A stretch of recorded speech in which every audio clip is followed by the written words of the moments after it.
है जो हो रहा है उसको होने दो। ये रंग भूमि है, इसको रंग भूमि न बना। देखो ये धनुष का टूटना आवश्यक है। धनुष को यहाँ टूटना है, ये पूर्व नियोजित है। ये बात पूर्व नियोजित है पंडित जी। जब महात्मा गांधी से अस्थियां मांगी गई, महात्मा गांधी से देवताओं ने कहा हमारे जो अस्त्र हमने आपके हाथ छुपा दिए थे वो हमें दीजिए, अब हमें आवश्यकता है क्योंकि हमें दैत्यों से युद्ध करना है। महात्मा गांधी जी ने कहा उन अस्त्रियों उन सारे दिव्यास्त्रों का तो मैंने दान कर दिया, मैं पी गया उनको, तो कहा फिर हमको कैसे मिलेगा? तो कहा कि उनकी शक्तियां मेरे हड्डियों में है, मेरी हड्डियां ले जाओ, इनसे अस्त्र का निर्माण कराओ और जाओ अस्त्रों से लड़ो। महात्मा गांधी की अस्थियां ली गई और उससे अस्त्र और शस्त्र बनाए गए। गांधी सावन इन अस्त्रों का निर्माण हुआ और जब महात्मा गांधी से अस्थियों का दान लिया जा रहा था, उसी समय उनकी पत्नी सुवार्चा को पता चला कि मेरे पति के प्राणों का हरण किया जा रहा है। वो गर्भवती थी, दौड़ती हुई आई और देवताओं को श्राप देने लगी, अपने प्राण की आहुति देने लगी। तब भगवान विष्णु के द्वारा उसको आश्वासन दिया गया कि तुम्हारे पति की ली गई है, त्रेता के चौथे काल में परमात्मा के द्वारा इसका उद्धार किया जाए, ईश्वर के द्वारा इसका उद्धार होगा। और यही बात महात्मा गांधी ने क्योंकि प्राणायाम के द्वारा अपने प्राण बाहर निकाल रहे थे, जब उनके प्राण नाक के समीप ये मणिबंध में आए, महात्मा गांधी ने सुना तो वहीं पर अपने प्राणों के लिए परमात्मा का दर्शन करने के लिए, परमात्मा के हाथ से मोक्ष प्राप्त करने के लिए, अपने प्राणों के लिए इस धनुष का निर्माण विश्वकर्मा ने दो खंडों अच्छा 4 अस्त्र बने और चारों अस्त्र अलग अलग हड्डियों से बने। इसको तोड़ा जाएगा तो महात्मा गांधी को मोक्ष मिलेगा। और महात्मा गांधी कौन है?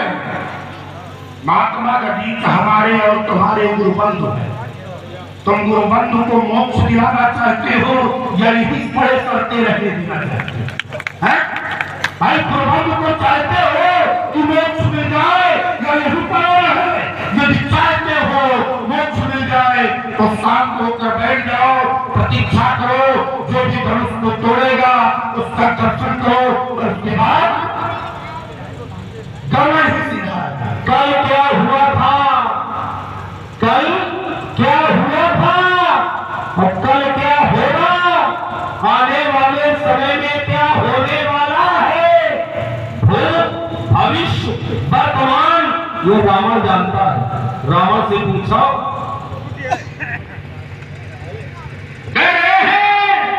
बहुत ही विद्वान बाबा सर जी हमारे कमेटी और महंत के लोग आए, हृदय प्रसन्न है।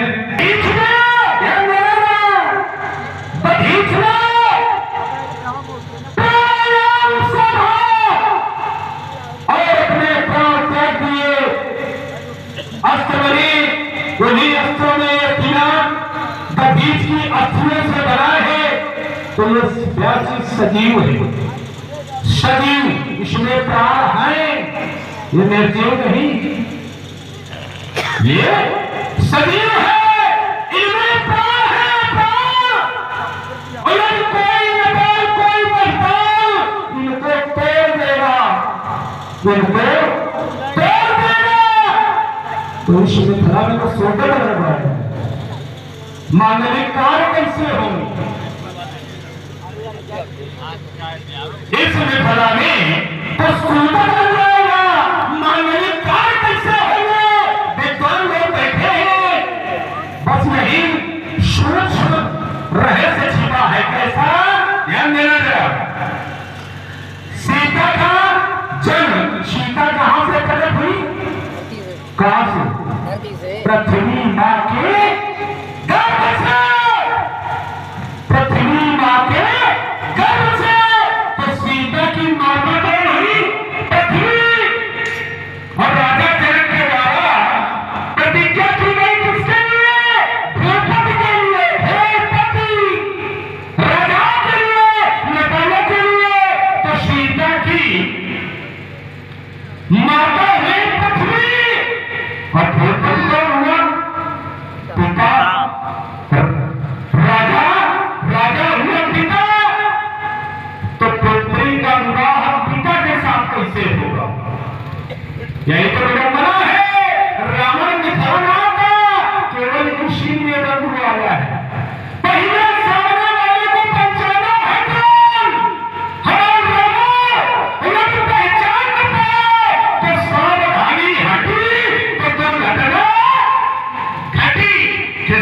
गंगा से डरने वाला नहीं हूं मैं।